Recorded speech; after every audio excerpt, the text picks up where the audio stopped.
خوشبو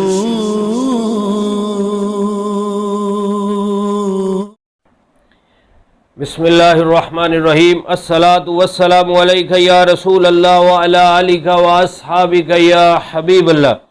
معزز ناظرین و سامعین، ربیع الاول کا پیارا مہینہ ہے اور ہمارے پیارے آقا صلی اللہ علیہ وسلم ربیع الاول کی 12 تاریخ کو صبح صادق کے وقت رحمت بن کر اس دنیا میں تشریف لائے اور آقا علیہ الصلوۃ والسلام کی رحمت سے، آقا علیہ الصلوۃ والسلام کی نظر عنایت سے ہر طرف بہار ہی بہار آ گئی، اور آقا علیہ الصلوۃ والسلام کا ذکر مبارک ہم اس مبارک مہینے میں سن اور سنا رہے ہیں۔ اللہ رب العزت ذکر مصطفیٰ کے طفیل ہماری حاجات کو پورا فرمائے گا۔ آئیے بہت ہی پیارا واقعہ سماعت کرتے ہیں۔ ام المومنین بی بی عائشہ صدیقہ طیبہ طاہرہ فرماتی ہیں، سحری کا وقت ہے اور میں کپڑا سی رہی ہوں، سوئی کے ساتھ کپڑا سلائی کر رہی ہوں، اور اچانک سوئی گر گئی، چراغ بھی بجھ گیا اور سوئی مل نہیں رہی۔ اتنے میں اللہ کے آخری نبی، پیارے حبیب، آقا نامدار، تاجدار عرب و عجم صلی اللہ علیہ وآلہ وسلم تشریف لائے، تو آپ جب کمرے میں داخل ہوئے تو پورا کمرہ روشن و منور ہو گیا اور آپ کی گمی ہوئی سوئی مل گئی۔ امام حسن رضا خان کیا خوب فرماتے ہیں، سوزنے گم شدہ ملتی ہے تبسم سے تیرے، شام کو صبح بناتا ہے اجالا تیرا۔ کیا نورانی چہرہ ہے، کیا حسن و جمال ہے۔ صحابی رسول فرماتے ہیں جب آقا علیہ الصلوۃ والسلام مسکراتے تو آپ کے مبارک دانتوں کے درمیان سے نور کی کرنیں نکلتی جن سے در و دیوار روشن ہو جاتے، اور پیارے آقا صلی اللہ علیہ وسلم کا چہرہ اتنا نورانی ہے کہ اگر کوئی اور معجزہ نام بھی دکھاتے پھر بھی آپ کا چہرہ ہی دلیل کے لیے کافی تھا، اتنا حسن و جمال ہے۔ اور پیارے آقا صلی اللہ علیہ وسلم اگر کسی کے ہاتھ پھیر دیتے ہیں تو وہ بھی خوشبودار ہو جاتا ہے۔ حضرت اسید رضی اللہ تعالیٰ فرماتے ہیں کہ ایک بار آقا علیہ الصلوۃ والسلام نے وہ رحمت اور برکت والا ہاتھ میرے چہرے پر پھیر دیا تو میں جب بھی کسی اندھیرے کمرے میں داخل ہوتا تو وہ کمرہ روشن ہو جاتا۔ بی بی حلیمہ سیدہ طیبہ طاہرہ بھی فرماتی ہیں کہ جب محبوب کو لے کر میں اپنے گھر گئی تو آقا علیہ الصلوۃ والسلام کے نورانی چہرے سے میرا گھر بھی روشن و منور ہو گیا۔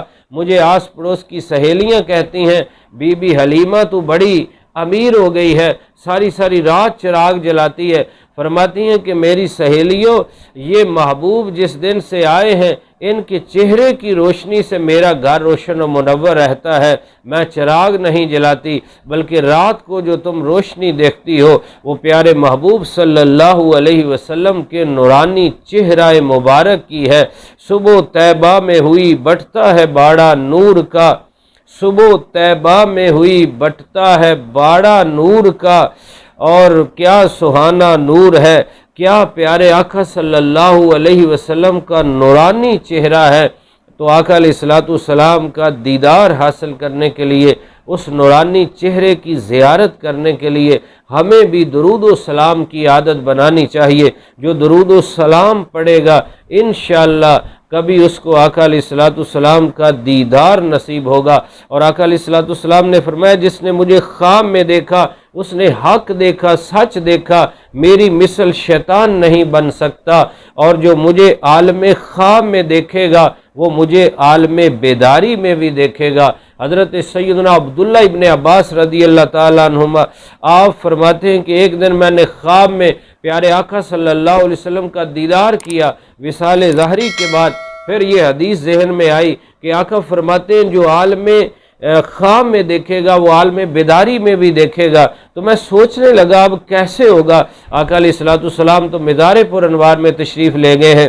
میں سوچتے ہوئے اپنی خالہ جان ام المومنین بی بی میمونہ رضی اللہ تعالیٰ عنہ کے گھر حاضر ہوا، تو ام المومنین بی بی میمونہ رضی اللہ تعالیٰ عنہ سے عرض کیا تو آپ نے مجھے ایک آئینہ دیا، ایک شیشہ دیا۔ جب میں نے اس کے اندر دیکھا تو جب شیشے کو دیکھا جائے، آئینے کو دیکھا جائے تو بندے کو اپنا چہرہ نظر آتا ہے، اپنی صورت نظر آتی ہے، لیکن جب اس آئینے کو، شیشے کو میں نے دیکھا تو کیا عجیب منظر تھا کہ وہ شیشہ اور آئینہ وہ تھا جس میں میرے اور آپ کے پیارے آقا صلی اللہ علیہ وسلم اپنا نورانی چہرہ دیکھتے تھے، مبارک زلفیں سنوارتے تھے۔ تو اس شیشے کے اندر مجھے اپنی صورت نظر نہیں آئی، بلکہ پیارے محبوب کا دیدار نصیب ہو گیا، کیونکہ اس شیشے نے رخ مصطفیٰ کا دیدار کیا تو اسی کو نقش کر لیا۔ کیا شان و عظمت ہے، کیا معجزات ہیں، سر سے لے کر پاؤں تک تنویر ہی تنویر ہے، گفتگو سرکار کی قرآن کی تفسیر ہے۔ سوچتی تو ہوگی دنیا مصطفیٰ کو دیکھ کر وہ مصور کیسا ہوگا جس کی یہ تصویر ہے۔ اللہ رب العزت ہم نے اپنے محبوب صلی اللہ علیہ وسلم پر خوب درود و سلام پڑھنے اور آپ کی مبارک سنتوں پر عمل کرنے کا جذبہ نصیب فرمائے، آمین۔